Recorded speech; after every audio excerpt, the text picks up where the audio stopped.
Welcome to Beyond IPAs, episode 55. We are joined by Allan Petteruto, sales rep from Mighty Squirrel Brewing in Waltham. We're going to talk to Allan about what's going on up there in Waltham and the whole story about Mighty Squirrel and get to know what Mighty Squirrel is all about. So looking forward to this. Happy to have, thrilled to have him on. We're getting a little bit further than our South Coast roots, so this is good. I like to expand a little bit. This is great. So let's set the table. I am drinking Cloud Candy, which about a year ago Brian told me to drink it, and I'm like, I don't know. Absolutely. I don't know. And I hadn't, because there's so many good beers out there. And so this is my first one, so I'm psyched about this because and highly I would recommended. consider that's the flagship, right? Probably, right, Allan? Would be the flagship from Mighty Squirrel. It's the I say this to a lot of people. It's the beer that keeps the lights on. It's the flagship. It's our most popular beer. It's the one we care for like a newborn baby. We swaddle it, 100% the flagship. It's probably the one you sell the most of it. So yeah, for sure. Yeah, IPAs keep the lights on, right? Yeah, no question. Oh yeah. But Brian, what do you got? I am drinking the Mango Lassie. It's the sour IPA, which so Allan was nice enough to give us some brews from Mighty Squirrel, and this one piqued my interest, even though I'm typically not a sour IPA guy. I always like to go back and try them. This one piqued my, because I'm a big mango guy. I like the mango flavor. This also has peach too, so I was very interested in this, and it is not disappointing. I'm truly enjoying it. So that's a nice brew. Danny, what do you got, kid? So I'm going with Dear Bubba. I believe it is a series of beers, the Deer series. I'm not sure exactly what it's called, but I know that there's a bunch of beers that are in the Deer X name. DEAR, not DEER. Yeah, like deer, like writing like a deer, like writing like a Dear John letter. Yes. Is what I imagine. There's the single hop series. This one is the single hop with Idaho 7, so I'm excited to try. I will say though, Scott, to kind of steal a little bit of what you were saying, that with the Cloud Candy. So I actually, the company I work for, we are an IT services company. We specialize in cloud for our IT cloud stuff, and and our unofficial beer for our company is Cloud Candy. Right. So I'm just saying, all the guys that I work with, they grab that whenever they can because it's our unofficial beer of the cloud. Company beer. Yeah. Unofficial, official. Yeah. Perfect name too. Just perfect. It really is. Yeah. It's a great Candy. Perfect name. Yeah. Mm-hmm. I don't know if I've ever heard of a more perfectly named IPA, honestly. I mean, It is. I can't recall extraordinary. one. Brett, what do you got, kid? I am currently enjoying Bench Dog Brown Ale from Mighty Squirrel. Oh, nice. And it is a nice, light, all flavors lined up as they should be brown ale. It's delicious. Awesome. It's beautiful. Awesome. It smells nice too. And Allan, I think you showed in the picture you're drinking the Lassie as well.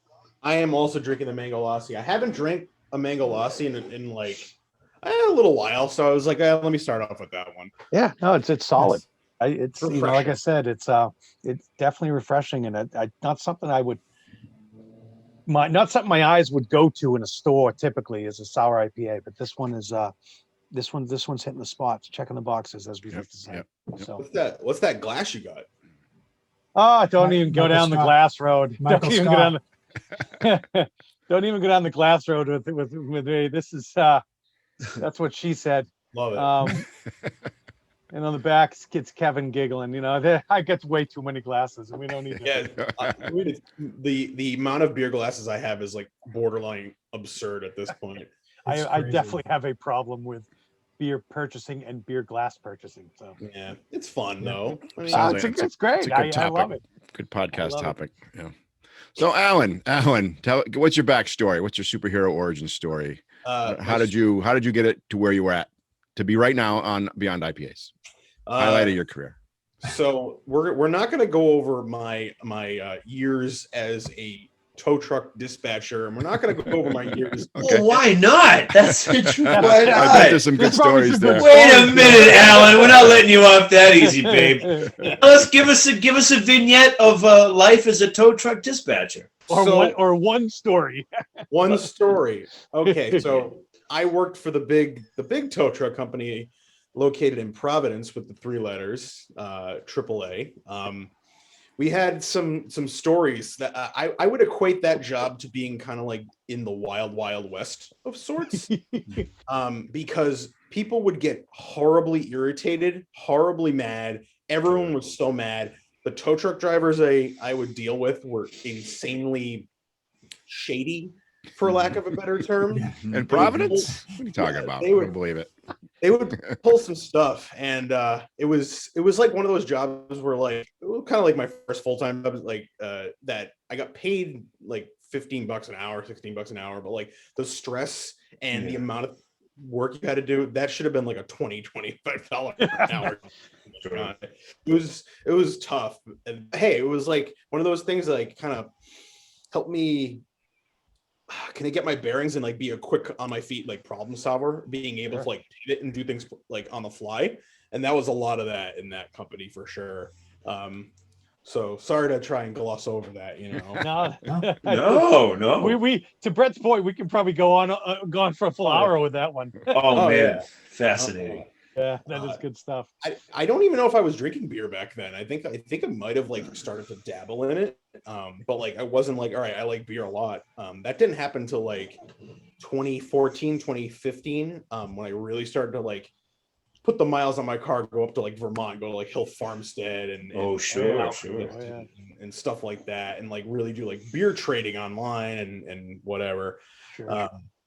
So funny story how I got my job, or how I got my first job in beer. I had like an Instagram post where I posted, I think it was a Cantillon beer with a Cantillon glass that like I won an eBay auction, and I just like did like hashtag Cantillon or hashtag whatever, Lambic, whatever. This guy hit me up. He was just like, oh, what can I do to trade to get that off of your hands? And I was just like, I don't know, man. What do you want to trade? So he was just like this, and this. And then if you come into my brewery when I'm working, I'll hook you and your friends up. And I'm like, sold, let's go. What? I'll find another glass. Oh my God. All over a glass. Yeah. So that brewery was Gray Sail Brewing out of Rhode Island. Oh, wow. Oh, that's so fucking cool. Yeah.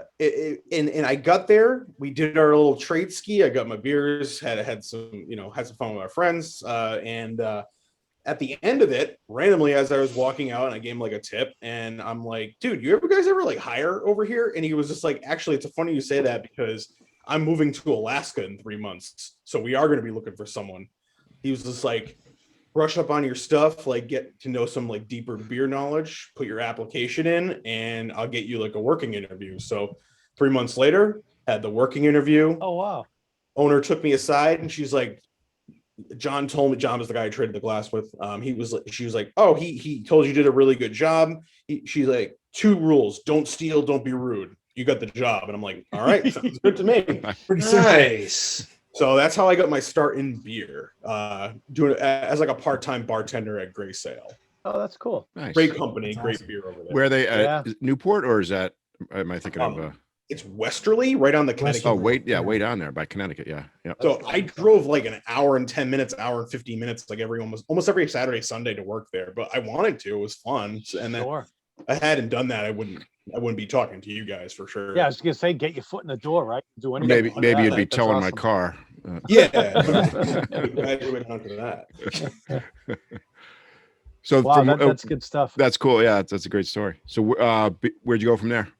After that, I was working full time at AAA because I had moved on to their insurance department. Just an office job. It was whatever. Then my friend, who was a sales rep for Berkshire Brewing Company, he texted me. He was like, oh, are you ever looking for a full-time job in beer? Do you want to do that? I go, actually, that sounds real good. So he was like, apply, write a good cover letter, have a good interview. I'll make sure that, I put in a good word for you, blah, blah, blah. Yeah. Took about a month and a half, the whole interview process, but I ended up starting with Berkshire September of 2016, and that was for the sales in the northern Rhode Island area. So I wouldn't go past like the southern part of the state, past like Coventry or Warwick. But it was a really fun job. It got my feet wet. They're an interesting company because I don't know if it's still like that in Massachusetts, but at the time in Rhode Island, they were self-distributed.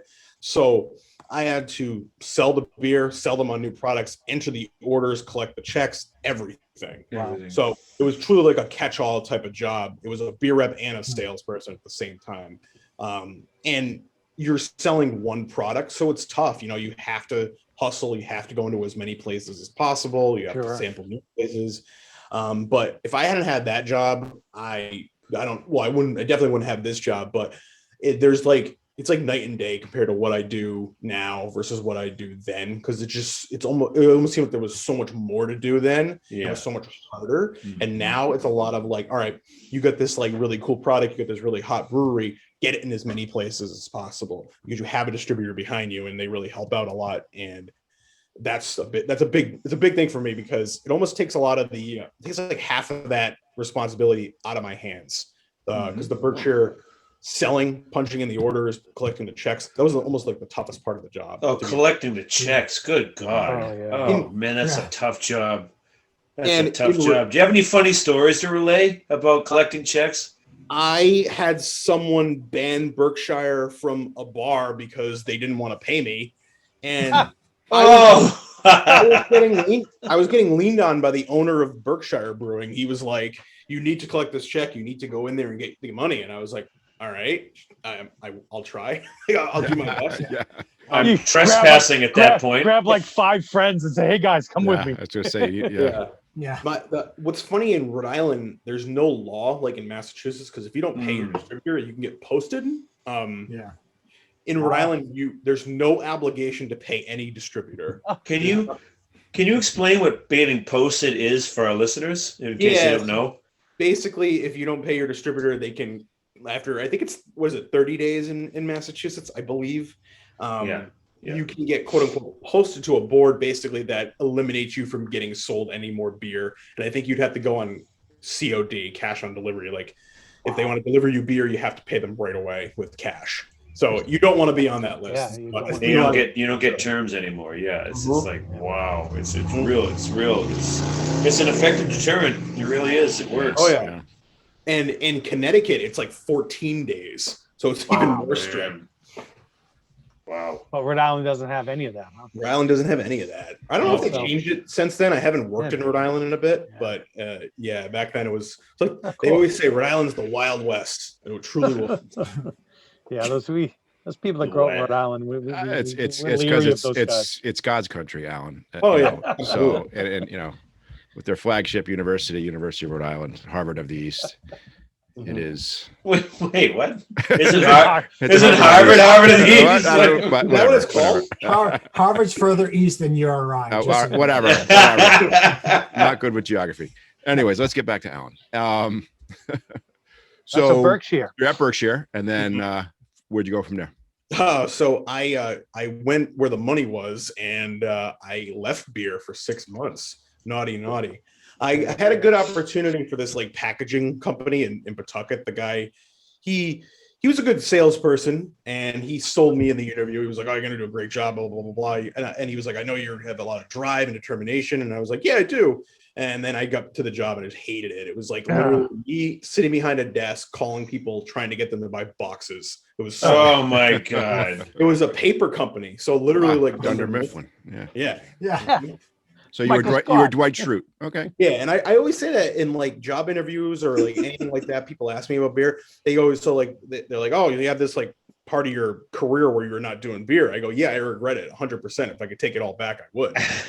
Well, did you tell them that you during that time you opened up a beet farm? Yeah, agriculture, and killing the soil. A lot of these breweries now need farms, so maybe.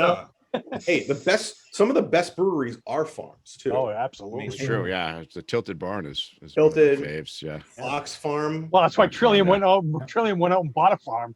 They're buying everything now. Yeah. I know we wouldn't rank them among the greatest breweries around. They are very good though. With Stone Cow. Oh yeah, Oh yeah. Love me some Stone Oh, Cow. and it's fucking great yeah. spot out Do there. they? Great spot Great out spot. Do they distribute? I forget. No. All in house, baby. All Yep. in house. I mean, they may do some very local distro to restaurants, but Yeah, it's a great sixtels take. here or there. But You go out there in the fall and they have their fall fest.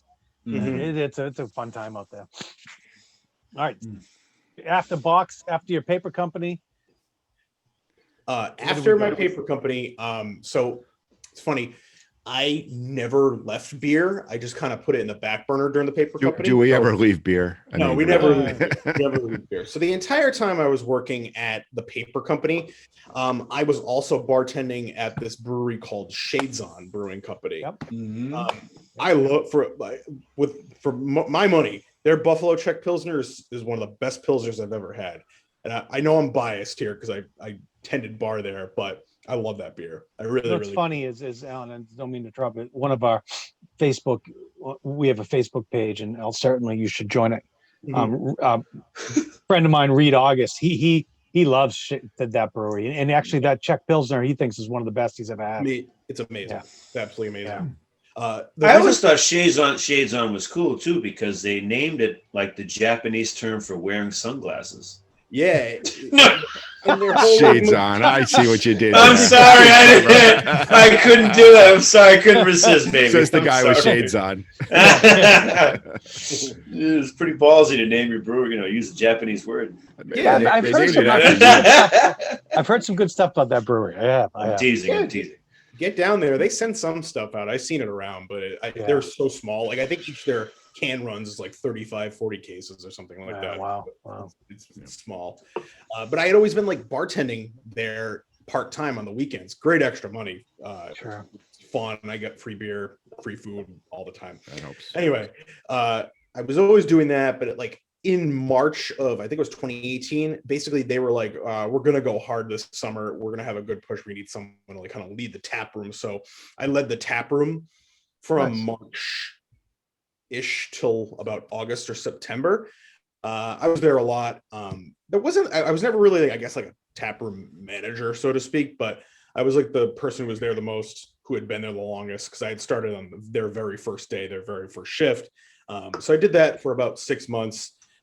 Continued on with them on a part-time basis, but I had actually gotten another full-time job in the fall of 2018 selling cold brew coffee for a startup coffee company called Back Bay Roasters.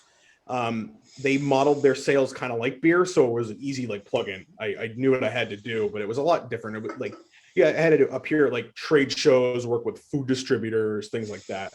Yeah. So it was a little bit of the same, but very, very different. I love that job because it afforded me the opportunity to travel a bunch of places for the company. I went to Maryland for them, which was pretty cool for a convention. They put me on Martha's Vineyard, Nantucket multiple times over the summer, which was really, really fun. So I had a fun time like working for that company and working for Shades On at the same time. It was like beer, coffee. It was nothing but the stuff I actually like loved. So it was a fun time in my life for sure. Sure.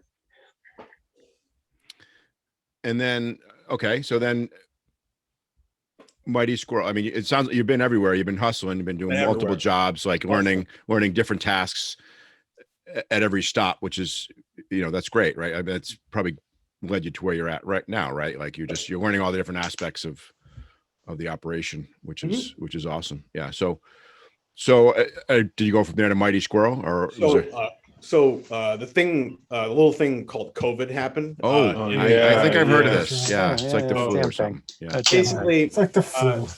I don't think that I'm not here to speculate or like say anything bad about them. I just don't think they had a solid plan beyond like, hey, let's try and get into as many places as humanly possible across the country. There was a lot of money spent where it shouldn't have been, and they were like, listen, of all the things we need right now, I don't think we need 2 salespeople out on the road. Sure. My boss was like, he was like, I really tried to keep you. I really, really, really tried to keep you, but I couldn't. And he was like, so I got laid off from that job, collected for like 3 months, which was whatever. I kind of treated that as like a COVID party. I was literally sitting and doing nothing for like COVID party. Yeah. That's funny. But then I started talking to Adam, my manager from Mighty Squirrel. I think it was around like May, April or May. We had a bunch of back and forth emails. I had like 3 or 4 interviews with people in the company, and they offered me the job in early June. I started June 29th, and here I am now. Yeah, it's nice. been That's awesome. It's been really fun. You know, it is. I'll give. It's funny. You kind of go by the wind. You know, which way is the wind blowing, and like I've literally. I'm very observant, and in the craft beer world, we'll call it observant. And I gotta say that, you know, running a Facebook page and being on Instagram, and you just kind of get the trends and see what's up and who's hot. And I will say too, like even with the indulgence series that you guys have come out with, like I gotta say, Mighty Squirrel's pretty hot. Like there's you guys are doing some good things. Cloud Candy's improved over the years. You know, I hear a lot of good things about Dear Bubba. So you know, I will. It's a pretty cool story when you think about 2018, October 2018, when they you know, 2 guys, which I believe were, you know, medical device executives, decided to put up a brewery. You know, come from Boston and go out to Waltham, and I don't know if anyone else on here has. I haven't been to the brewery yet, but I've certainly seen some pictures of it. The brewery is amazing. It's like 23,000 square feet. Yeah, ridiculous. It's the outside seating is beautiful. Like the windows and everything about it. Like it's unbelievable. I was surprised when I went to the website and saw your beer garden you got like 30 tables out there, and at least it looks fantastic, and the size of the brewery too is. I'm like, oh, that's a real operation. It just looks like that's awesome. Good time. Yeah. And it's, you know, it's in a cool spot too. You know, it's very you know, Waltham, you know, Watertown was a Belmont. I think it's in that kind of that corridor. Yeah. So talk a little bit, Allan, and you know, I know you obviously weren't back with them, you know, in the beginning of, you know, they pretty much their logo was beer for active people, right? Like that's kind of what they originally started with. It was low carb, 4 grams of protein, and Scott, I think you know, if you don't recall, I do. We talked about this when they first came out, and we're like, how is that gonna last? Like, how are they gonna survive like that? And I don't know if it lasted that long. I don't even know if they even make that beer anymore. And I'd love to hear your perspective, Allan, on kind of where they were, how they started, and you know, how they've grown. So it's funny, right? So like when I first started Mighty Squirrel, I was working for Berkshire. I remember going into a liquor store, doing my thing where like I'll check the dates on the beer and wait for my turn to talk to the buyer. And I remember overhearing this person, this dude, I don't forget who it was. It was probably my boss, to be honest with you. He was talking about Mighty Squirrel and like doing the pitch and like explaining the company and explaining the beer. And then like I overheard protein beer, sport beer, protein beers, all that stuff. And then they did their thing. They were there with like the rep from the distributor. They left, and then literally the owner of the store and the buyer laughed. They laughed that they were just like basically like to the tune of protein beer, sport beer makes no sense. It's dumb. And they were like looking at me like as if to say like, isn't that stupid? And I'm like, I don't know. I'm not the type of person to just be like just trash things like right. It's not professional. So I'm just like, yeah, it's kind of weird, man. Like, I don't know. So that's the first time I heard of Mighty Squirrel. Fast forward, I guess, 4 years to when I was interviewing with Mighty Squirrel, when the job was up. I had to look into it because I thought it was still protein active lifestyle beer. I didn't really I didn't know. Yeah. I had no clue. And in my mind, I said to myself, I'm like, I don't want to sell that because I know how hard it's going to be. I know how much of an uphill battle it's going to be. Right. I sat down, I cracked into it. I went out to the store near me, and I was like, all right, let me buy some Mighty Squirrel. If I'm interviewing with these people, I want to drink their beer. I had Cloud. I had Sour Face, I had Velvet Moon, and I think I had Dear Bubba, like last year's Dear Bubba. Maybe it was a different Cosmic beer. Distortion, I bet. Yeah, okay, maybe it was that. Yeah. I love that beer. Yeah, it's a good beer. And I had it, and I'm like, okay, these guys are legit. They're like legit. Like the Cloud Candy was awesome. It was on point. All their other beers are on point. I'm not even that big of a sour guy. Like it's not my predominant beer style, but I love the Sour Face that I had. It was the red can, so it would have been the strawberry kiwi one. Yeah, strawberry kiwi. Yep. And I'm like, wow, this is a really good sour, like for like a sessionable, like 5% sour. And I was all in. I was like, I was drinking them, like, this is really good. Now I want to work for them. Now I want to get into it.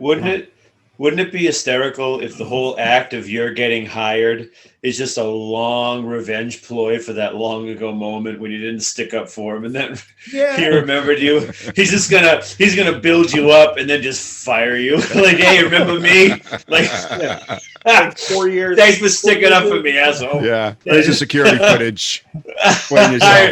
And you're like, shit, you remember that? He's like, how could I forget? It's like in a Bane voice. What's funny?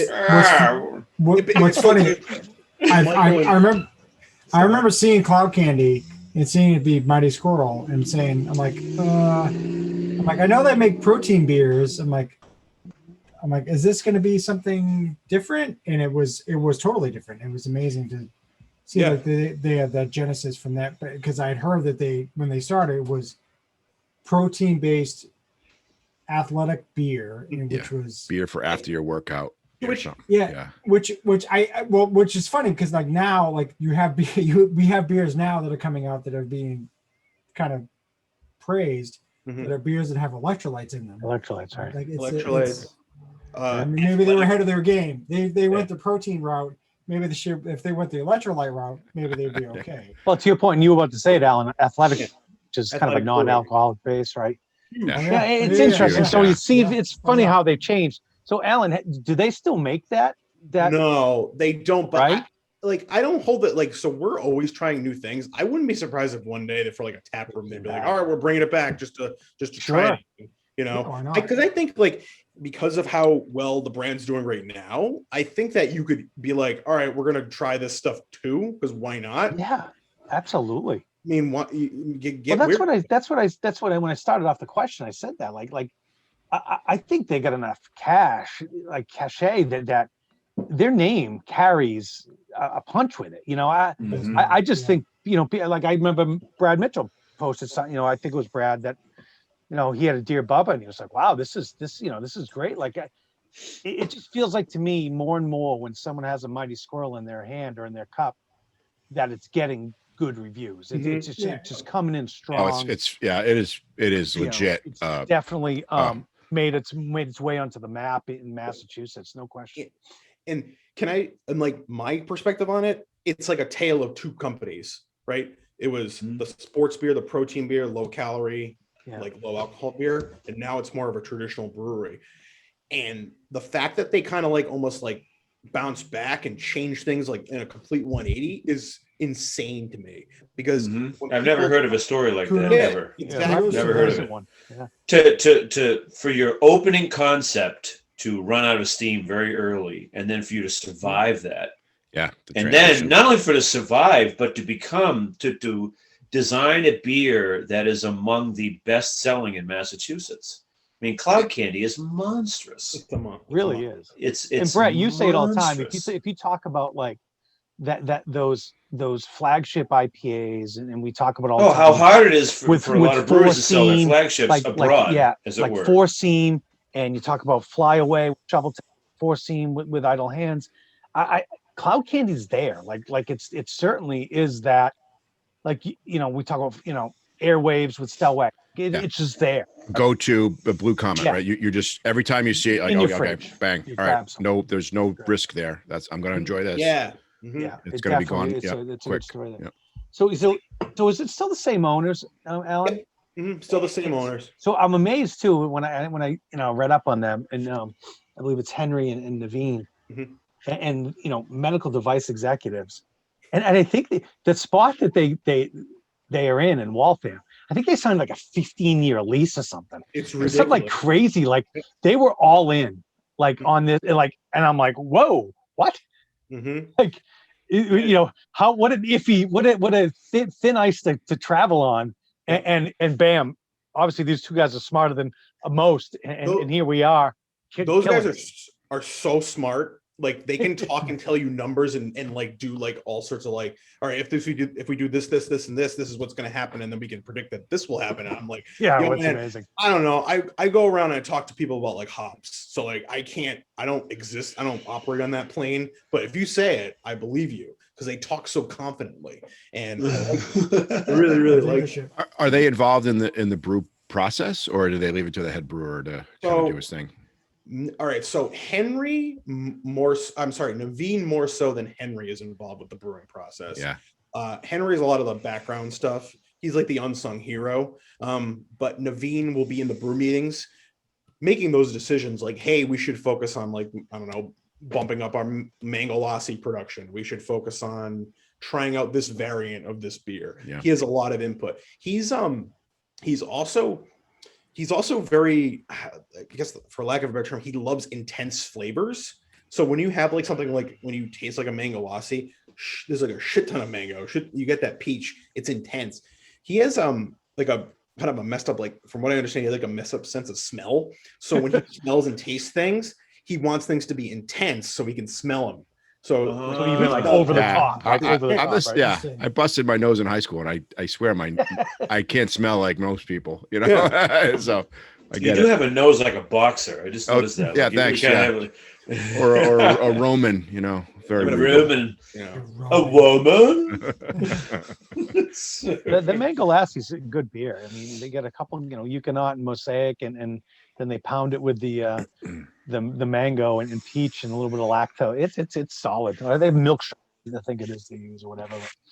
It's a good brew. It's a good brew. What size? Go ahead, Alan. Go ahead. I was telling someone was asking me about it today, and I was just like, they're like, so is it more of like a sour or more of an IPA? And I said, honestly, drink it. You tell me. I think it blurs the lines. It really, really blurs the lines.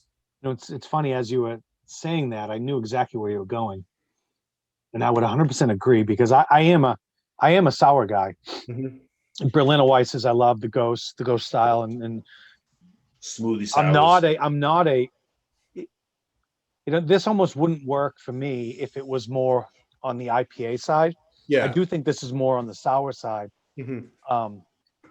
And so I'm all in. This is good for me. I like it a lot. And some of the IPA sours I've had that have been more on the IPA side and heavy in the hops, mm-hmm. I haven't liked. And this seems like it's more the fruit complemented by the Euconaut and the Mosaic. So it's solid. And when you look at it, like it's if you were to compare it to like a Cloud or Bubba, this is nowhere near as hazy or anything like that. So I would say it's definitely on the more of the sour side. Mm-hmm. But not necessarily sour. I would say it's tart. Which is for me that's my jam. So that's good stuff, man. It really is. You mentioned the Sour Face series, and I think they've done 3 of them, which are true Berliner Weisses. Mm-hmm. The Indulge series, which I think is relatively new, right? Is that a talk about that series? Because the pastry stouts really, right? And those are some big sellers nowadays. And I'd love to hear your, you know, as a sales guy, kind of, you know, you pushing those. How does that work? And obviously that's being a newer series. So for us, the series started before I came on board with Mighty Squirrel. However, what we did was we had them in the tap room only. And they were bottled. So they were bottle releases in the bomber bottles, so 22 ounces. Those, as we know these days, do not do very well out in the market. People want the pint can 4-packs or a pint. Although the lack of cans nowadays, maybe it's might have to do that more. So they did that, and they did a bunch of variations of them at 12 to 13%. So the original Indulge series was very, very, very, very, very rich, very flavorful. You had all those adjuncts that they would add in there, be it for French macaron, they did vanilla almond coconut, then they did the cookies and cream. There was a stronger, sweeter, more viscous. When we decided, hey, we want to put these out to distribution, we thought like back to the drawing board that we wanted to have something a little less boozy, a little less huge, shall we say, because the higher you go with the ABV and more stuff you put in there, I think it'll price you into the upwards of over $20 a 4-pack type of realm, which I don't know. I mean, there are people who buy that stuff, but that's a lot of money to ask to spend on. No, people like us watch that stuff. Yeah, for sure. I mean, Brett knows, right? You see people caring about the prices. Oh yeah, God, yeah, some of it, yeah. Some do, and Brett, some don't. Some do. Yeah, some don't. That's what, you know. A lot of people willing to pay $20. Equilibrium comes in $26. I was just talking to someone about an Equilibrium. I haven't actually had their beer, but anybody says this. It's awesome and it's expensive. It's amazing. Yeah, exactly. That is a true story. Awesome and super expensive. I mean, you're talking like $26 a 4-pack. Yeah. Oof. Crazy. You know, but and I don't quite know how to gauge whether it's worth it or not. Of course, if somebody spends it and spends it, enjoys it, buys it again, it certainly is worth it, at least in a practical sense. But it is extraordinary. Like they really do. Their mouthfeel alone is just it's just pure velvet. Mm-hmm. I haven't consistently drank. I mean, Widowmaker is excellent too. Excellent in their mouthfeel. You know, I can name a few other ones too, but just the way that the hops rest on this perfect, you know, just flat macadam of malts, water, and yeast. You know what I mean? It's just extraordinary.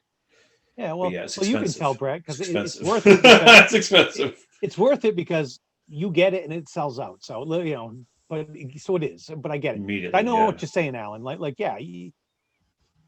Majority of the buyers probably don't want to go above $18-20 a 4-pack, and so I get what you're getting. What you're about to say is from a Mighty Squirrel perspective, let's hone it in. Let's bring it down so it's not as expensive to produce, and then sell it at a reasonable price. Yep.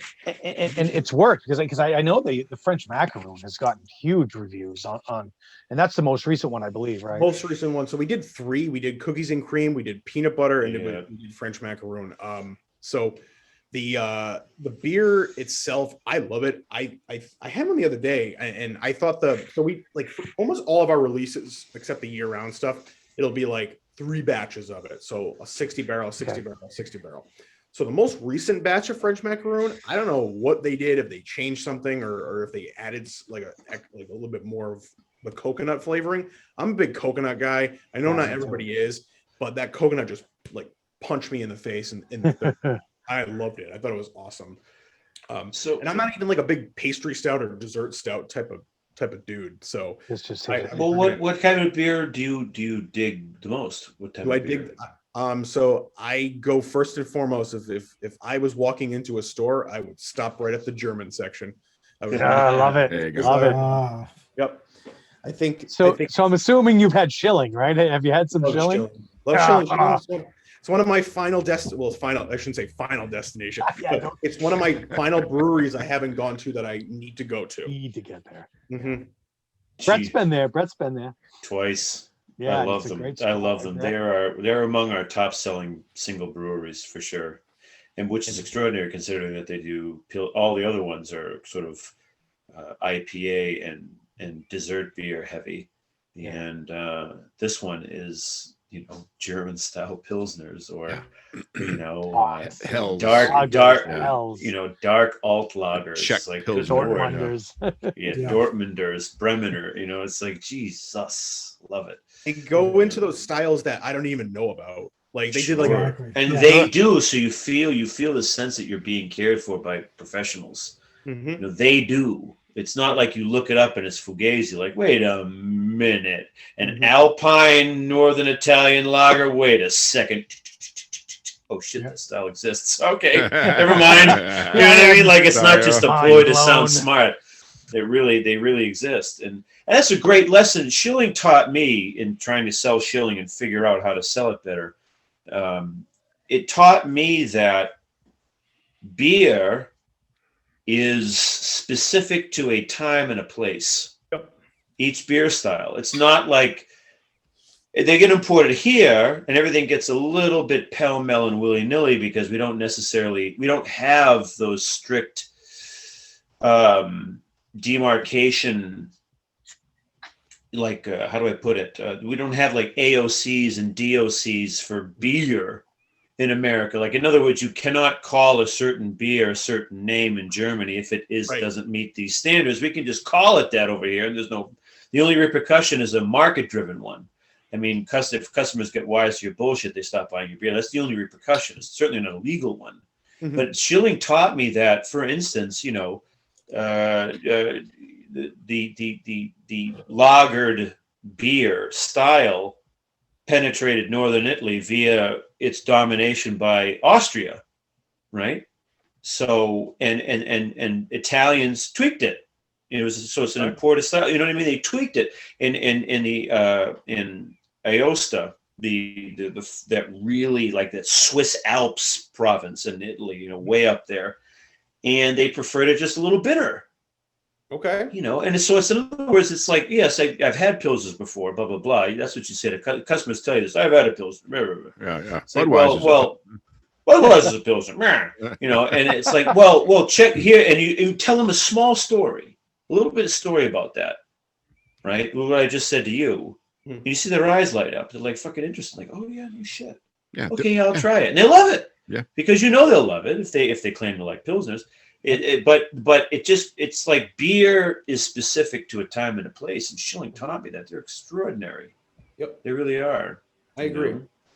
And by the way, you sold me. So whatever beer you were just selling, I want. Yeah, right. We don't have it at the moment, but we don't have that way about the name of the beer is Aosta, right? Yes, Aosta. That's the name of the beer. Is Aosta. It's named after the principal town. Yeah. It's named after the province, right? There's town and a province, but I don't know which they named it after. But probably the province. But the area.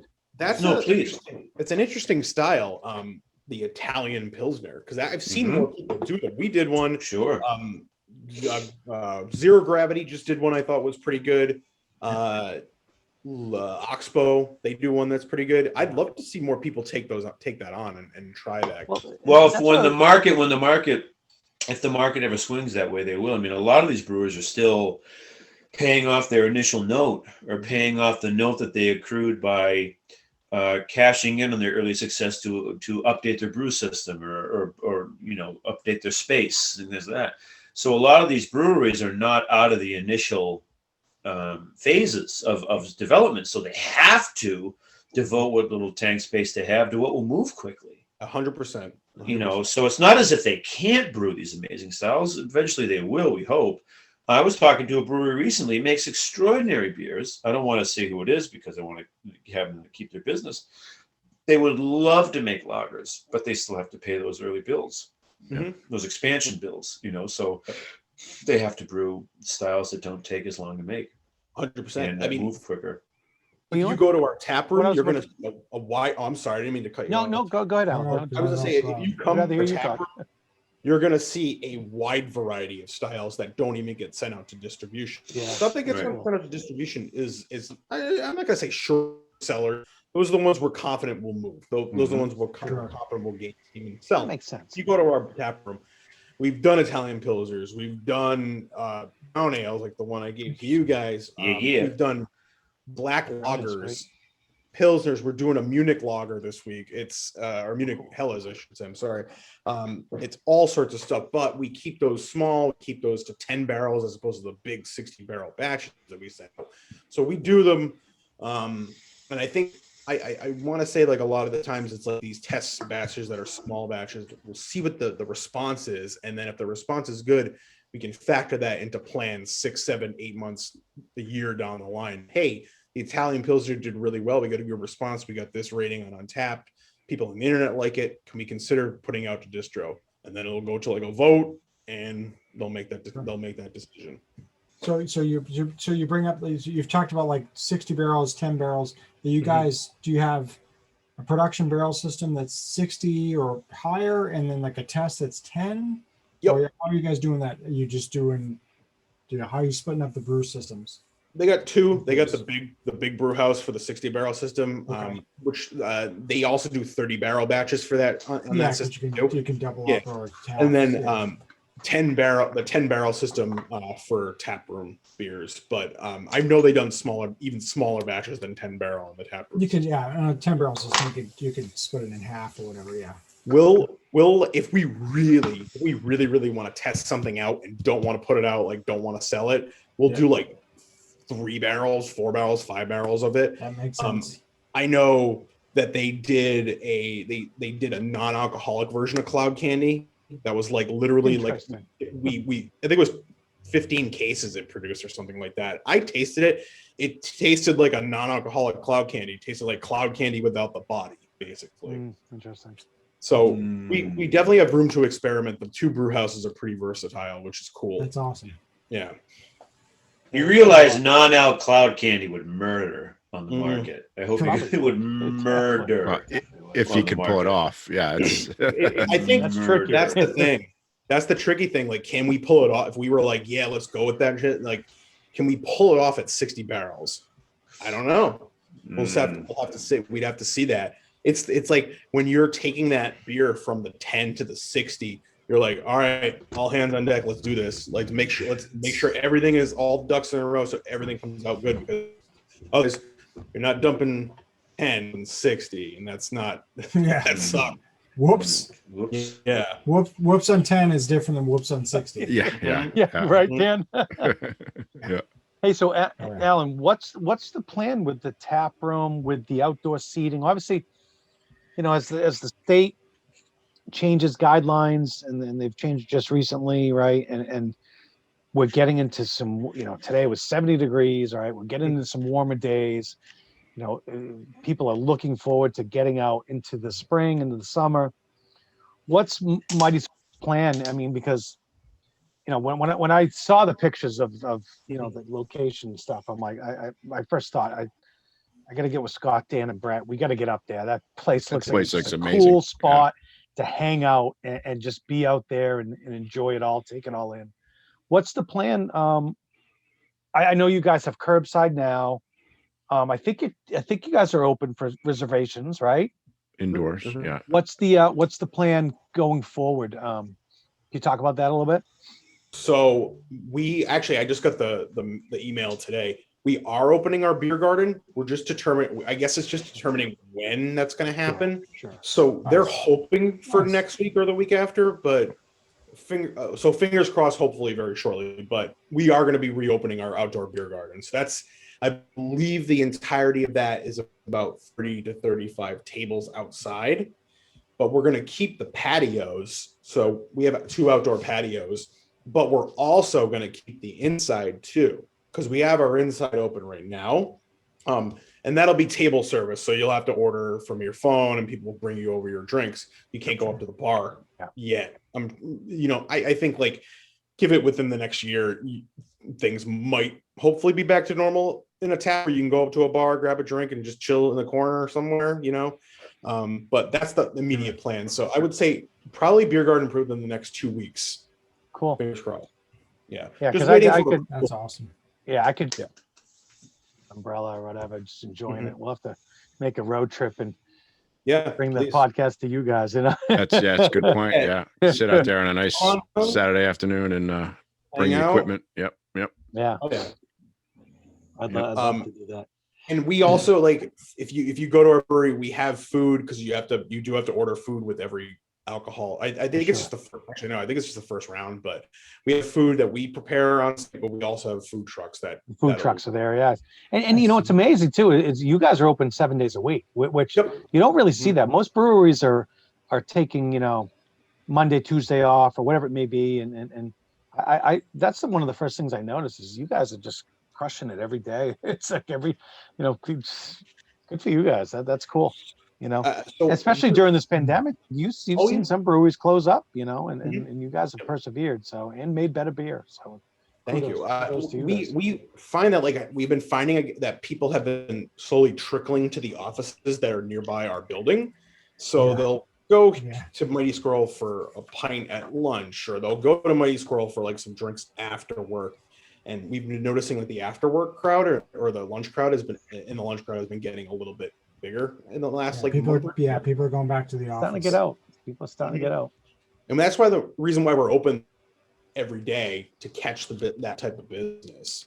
Sure, and that's how you build your trust too. Like you're there for them, and it's a good. I was pretty amazed by that. I was like, wow, they're open 7 days a week, and the hours are, you're open for good length of time too. It's not like, it's not like 1 to 5 on a Sunday or something like that. It's you guys have some good hours. That's cool. Oh, yeah. And there's like, I shouldn't say this is a frustration, but I guess this is a minor annoyance. I'm on the road 5 days a week, pretty much. Yeah. Monday, Tuesday, Wednesday, right? Say I'm in an area that's like some remote area, and like I have some time to myself, or I'm on the way home or whatever, and I go, oh, is there a brewery around here I can grab a 4-pack from, have it at home or whatever? It's research for you, Alan. Nobody's open. Nobody's open, or they're open till 4 or 5. Yeah, that's so absolutely a valid point. Yeah, you're completely right. Frustrating as hell. Yeah, it's funny because if I've experienced that. Like if I just strategically take a Monday off for a long weekend, I'm like, all right, let's see what brewery I can hit. I'm like, wait, what? I can't. No one's open. Not much. Like maybe during the summer, but hopefully we get to the point where they I get it, but hopefully they get to the point where we get people open, and enjoy more and more. So we're getting there. We're getting there. We're keeping people safe. We're getting there. Any secrets you can reveal, Alan, about what's coming up for Mighty Squirrel? Any changes? Any new beers? Any what's on the horizon for Mighty Squirrel? I know, because I just looked at our brewing schedule. We are going to be doing a Japanese influenced lager that's on my brew schedule sheet. I'll reveal that. Hey. We know of one that we really like. Kamiosa, baby, from Whittier. Yeah, I tell you, it's freaking. Add some sake to it. I love it. Sake lager. That's awesome. I can't wait to try it. That's good stuff. I'm interested to see what they do with that too, because our brewers are pretty creative. And they're all like lager saison farmhouse dudes. Yeah. It's well, you know what it is too. And talk about shilling. Like if a brewery can continuously brew that style, like a pilsner and a lager, it's a brewery I can trust. Like I know what you're gonna make. If you can nail that continuously, I trust you. Yeah, that's why you're a real brewer. Yeah. Shilling can puts out. I'm going to trust. Granted, Brett's going to put it in my hands, but I'm going to trust that Shilling is they make good beer, right? And so I love to hear that the local brewers or the local breweries and they're doing something like a Japanese style lager like that. That to me is awesome. Give that to me, especially coming. We call them the crispy boys. Coming up on the summer, you want those lawnmower beers. You get off that, put down that lawnmower, you sit on your patio, your deck, and what do you want to do? Yeah, I want to crush, lagers and pilsners and just give me a break from the haze. And I love that. I love that. The summer, like I'll never forget. I was working a shift in the beer garden last summer, and so I was a runner. I grabbed the beers and I brought them over to the table. This one table there was 4 people. 2 of our triple IPAs, so our Johnny Hammer Time triple IPA. Jesus. One person had our double IPA Cosmic Distortion, and then the other person had our Indulge series. I forget which one, but that was a 12% one. So I worked July 10th, I think was the date. It was the weekend after 4th of July. I'm serving these people this tray of high alcohol beers. And in my mind, I'm like, how you guys just sitting in the heat drinking these like intense beers?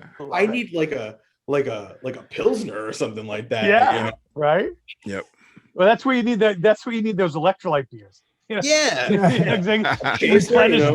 Replenish those fluids, I think like judging a true Pilsner, like you almost have to judge it on the second one. Oh yeah, that's when you're okay.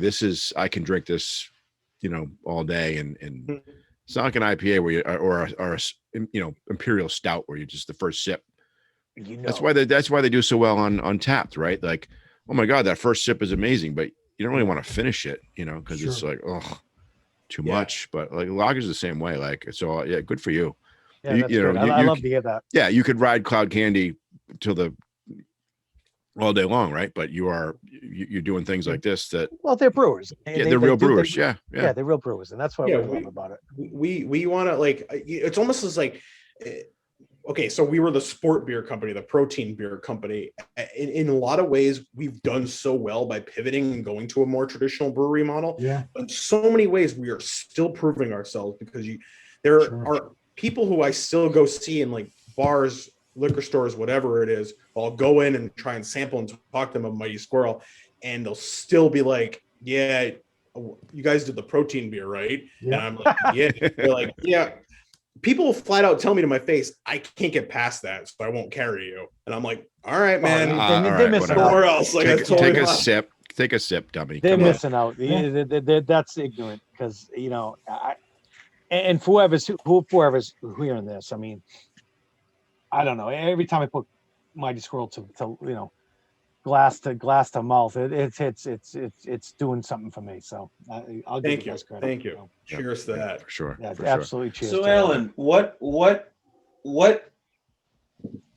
gives you hope about this? If we assume that the production, selling, and consumption of craft beer is an industry, what gives you hope? What animates your soul, if you will? What gets you hard about this industry? And then what terrifies you? What keeps you up at night about it? I mean, the thing that really excites me about this industry is if the bottom drops out on Mighty Squirrel and Cloud Candy is not as successful, we can just make hard seltzer and everything will be just totally. Oh, Jesus. That's so funny. So you can pivot. You can pivot. I love very pragmatic. I love it. Yeah. You can just pivot. Great answer. So that's what domestic beer did. Sure. That's what they did. Yeah. That's what they did. Shit. And margins are even fatter because the consumer is getting fucked in every hole Brett, by the hard seltzer. We talked to Fort Point. We talked to the guy, he literally Tony Rodriguez, baby. Tony Rodriguez at Fort Point, right? One of the best buyers there are. He had 19 seltzers on the shelves at the time we talked to him. Yeah. 19. Crazy. Yeah, crazy. That's funny. Good answer. What's the new one? The new one is Cacti. Travis Scott. I just saw that. Yeah. I bet he's never drank a single can of it. Travis Scott. Hey, don't get mad. I mean, the man's printing money, so we gotta love him for that. It's like Brian Scalabrini's vodka drinks, right? Yeah. Whoa. Whatevs. Oh, shots fired. Shots fired. We all Duck. love Scal. Come on. Everybody duck. Okay, so to seriously answer that question, what excites me about beer? It's the fact that there's just like the competition aspect. Okay, there's a lot of competition in beer, but it's almost at the same time there's not really competition. Like everybody's kind of cool with each other for the most part. I love the camaraderie in beer. I love the innovation in beer. What excites me about beer is I don't know where it's going to go next, and that's scary but exciting. Like, who knows what the next big style is going to be? I'm just going to assume it's an IPA because it's been the king for like 10 years at this point or whatever. But we keep that's what excites me. Corner to turn. It's an uncertain future.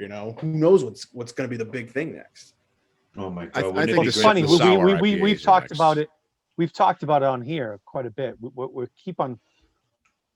And Dan, we are beyond IPAs. Dan, I'll point to you. Dan keeps on. Thought for a while that the New England IPA would burst. I've always said it's not going to. No, I think Dan's kind of come around and realized maybe it's not. It's lasted too long, right, to burst. If it was going to burst the way I thought it would burst, it would have burst a long time ago. Mm-hmm. I still believe it's going to burst. Like it's not. There's people's tastes change. Things are going to change. This is not. Nothing in this industry lasts in perpetuity.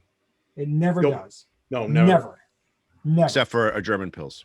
Yeah, meanwhile, Pilsner's Czech Pilsner. Yeah, Czech Pilsners are chuckling them motherfucking asses off. I always say New England IPA is the next Czech Pils. No, so that's a good point. So like those beers last in perpetuity, but nothing lasts at the top in perpetuity, like in sales. Like no beer lasts at the top. Yeah. Like this is the greatest beer of all time. Mm-hmm. Right. The greatest beer of all time was this, and then it dies. And the greatest beer of all time is this, and it dies. Pilsners, they are what they are. Mm-hmm. They're never gonna be the best of the best. They're gonna just say we're gonna last forever, and everyone's gonna drink us. They're gonna keep coming back to us, and they'll stray, and they'll come back, and they'll stray, and they'll come back. It's like a lover who ages well. When who has a bad you just can't. Exactly. All of the changes of life are happening. Mm-hmm. Meanwhile, this person is still like, you know what? We're both 60 and you're still amazing. Exactly.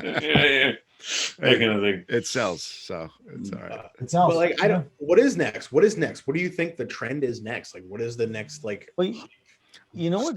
And so I'll go back to our conversation with Tony, Brett, right? And he brought this term up to us first, and he's a guy that just kind of just knows his stuff and just researches the market and wants to know the very deep in deep. And he talked about the pastry sours, right? And so that was kind of new to us at that time.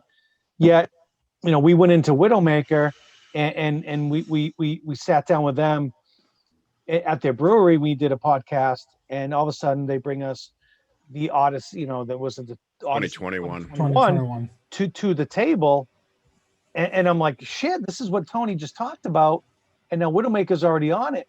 So I don't know if it's the next new thing, but it's certainly a people are starting to do these pastry sours, which, I think the 2021 was like a Oreo cookie, blueberry, blackberry. I think I'm kind of, so it was interesting.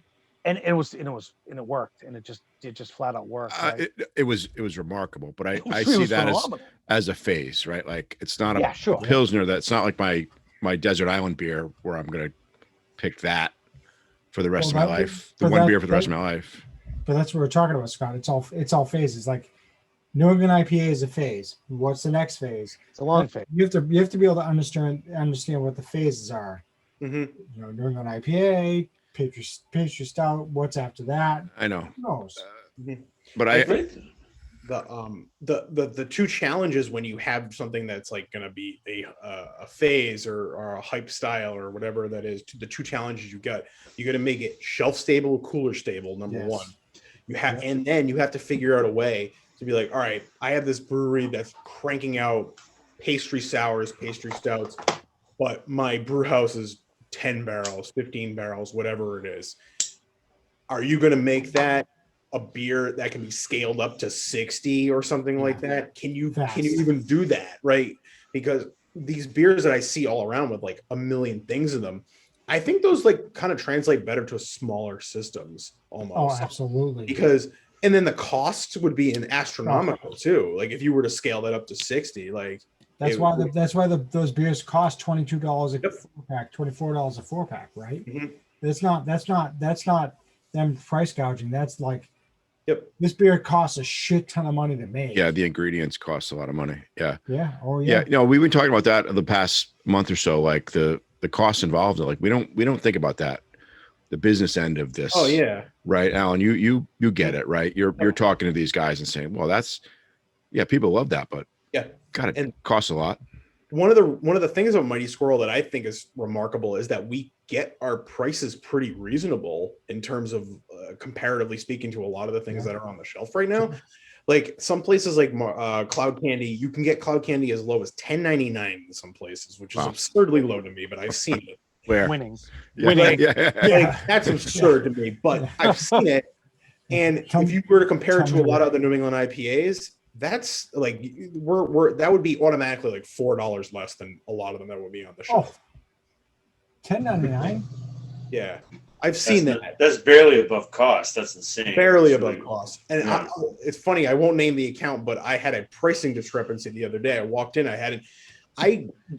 If it happened before I went in there, I maybe never noticed it because a lot of times you're not looking at price. You're looking at like the beer, the dates, everything like that, making sure it's fresh. Yeah. This account had Cloud Candy for $9.99, and I had to go to the buyer, and I was like, "You are losing money here. Did you know that?" And they were like, "No, I didn't." And I was like, "Just so you know." Yeah. FYI. it's not quite legal, babe. Yeah. Not quite Yeah. legal. Yep. Not quite legal. We need Allan to get our numbers in his phone. When he finds that, Yeah, he when you texts see us and that, says, Alan, you go send out us an here email. now, 999. That's a good app, Please. right? Yeah. What's the best price actually? Think about that. Yeah. You're onto something there. Yeah, Lucy. for sure. For sure. Once in a while, you come up with an idea. Mhm. Yep. All right. Oh shit, that's kind of backhanded. Jesus Christ. What? I would never do this to Scott. All right. I gotta watch the tape again. See what just happened there. You son of a bitch. Roll it back. And roll it back. You'll do like the Marv Albert on-screen pen. Hey, before we wrap up, Alan, one question. So the sour faces, like, you guys have only made 3 of those. Like, is there more coming? Like, are you going to be doing those again? Like, do you know inside scoop on those? Yes, next month it will be back. So you'll see it in the first or second week of April. I know cool. we have it in the tanks right now because when I was looking at that other stuff, I saw it. A new flavor or one of the originals? So we're sticking with the 3. We're sticking with raspberry, strawberry, and then blackberry. But that's not to say they can't be like, all right, we need a 4th flavor. Right. I know they were discussing it, but it just never came to fruition. Okay. With us, we have a pretty solid set release calendar, so to speak. Sure. But we have the ability with what we can produce, and the distributor, if they give us the go ahead, that's totally fine and whatever, they'll let us pit it and maybe release something off of a calendar. So let's say I'm going to guarantee you 3 sour faces, but there could be a 4th. Okay, cool. It's up in the air. Nice. Yeah, and if folks haven't had them, like I know Alan, you mentioned it early in the podcast. Grab these. They're good as far as Berliner Weisses go. It's a solid brew. It's a solid brew. They are what I like to call head turners at a bar, because when they pour, the raspberry one is purple. It's like deep red purple. Deep. Yeah, it's deep. Strawberry is super red. Blackberry is like deep purple. It's like one of those things where you're gonna pour into a glass. Someone at the end of the bar is going, "What the hell is that guy drinking?" Yeah, right. Yeah, did you order a beer? Awesome presentation. What's a smoothie? Yeah. No, that's good stuff. Yeah, because I noticed that there was only 3 flavors. I'm like, oh, geez, that's a really good line. Like they do a good job with that. So I was curious as to kind of like if they're going to bring that back or do more with it. So it's good to know. It's good to know. It's coming back. Cool. They'll be back. The great thing, very short. It's just to close my own thoughts anyway. But the cloud candy, in particular, cloud candy threads that beautiful line where you have serious, I'll wait in line rather than be with my kids. I'll take the kids on a beer field trip to Vermont, whatever. Nothing wrong with that, Brett. Nothing wrong. Like this kind of thing where those serious buyers who, I've tried that before. Sort of people, they're untapped is buzzing all day long. They'll come home with cloud candy in addition to what they buy. And also, Joe the plumber, I beer very much. Like he'll drink it if he sees it at a party, and he'll like it. Like cloud candy just threads that almost fickle line between those 2 types of buyers, and it's a tremendous achievement. It really is. I don't know what it is, but every time I have cloud, I have cloud and I have other New England IPA. Cloud really just something about it is honestly unique. It is smooth. I know it hovers at the line between too sweet. Yeah, it dances right over that line where if it was a little bit more sweet, it would be saccharine. It would be disgusting. Yep. And if it was a little drier, maybe it wouldn't appeal to as many people as it does, because as we know, Americans are addicted to sweet things. Right. And it's right there. It's right. If there was they should name a segment of the pH scale.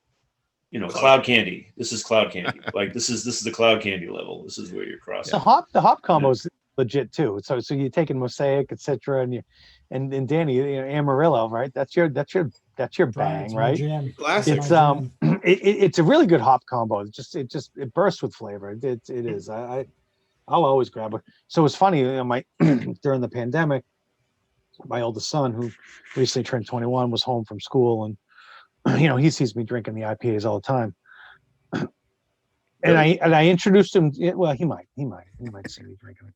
He sees you nestling with your IPA cans and murmuring inaudibly. This is the last one. Oh my God! Should I drink it? So he says, Dad, can I grab a beer out of the fridge?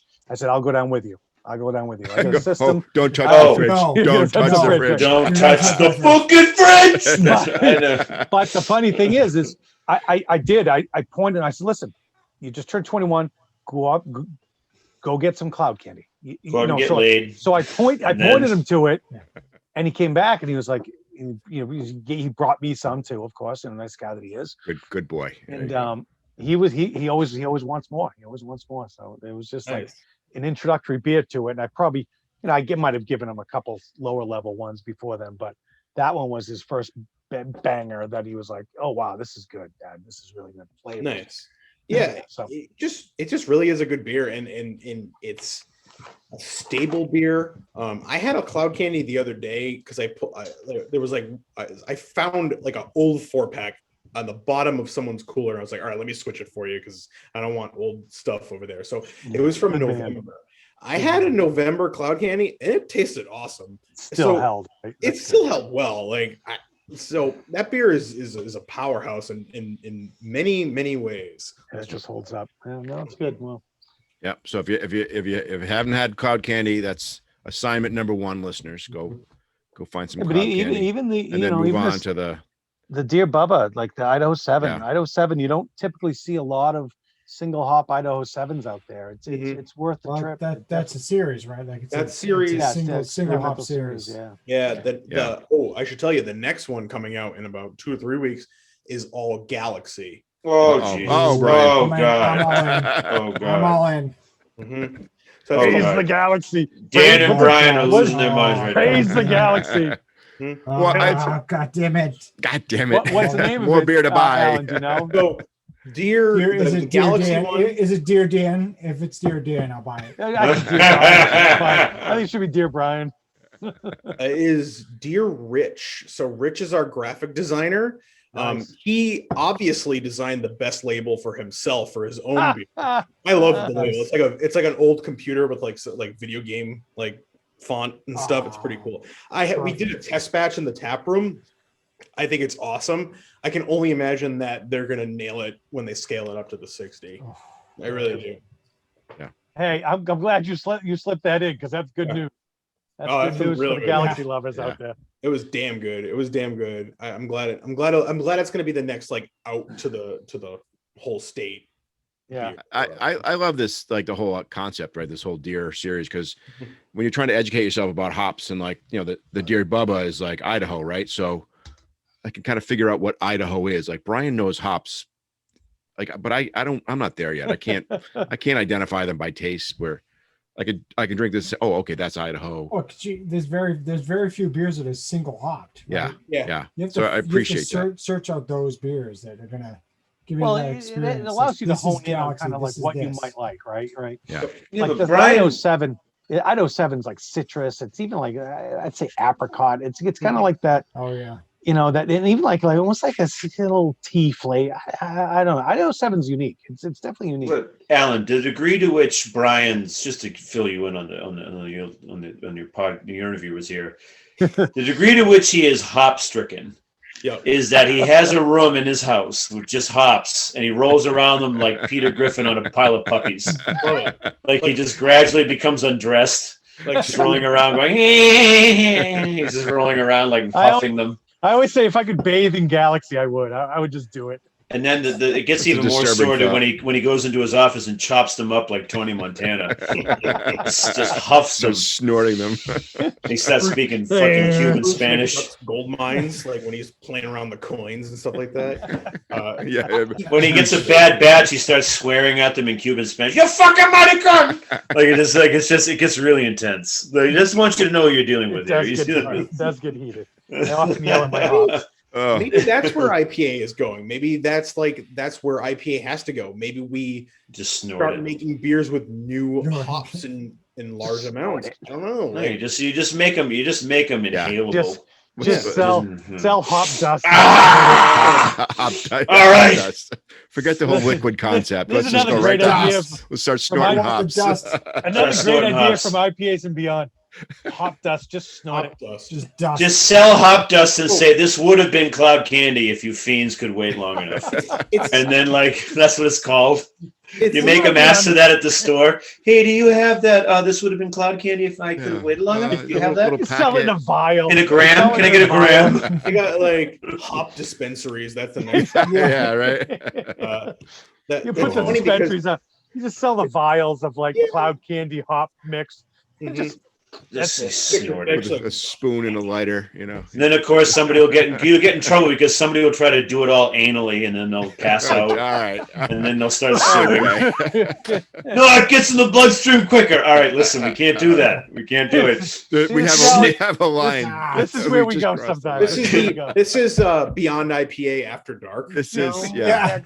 All right, maybe we should wrap this one up. It's our own podcast. We can do what we want, baby. Who can shut us down? SoundCloud.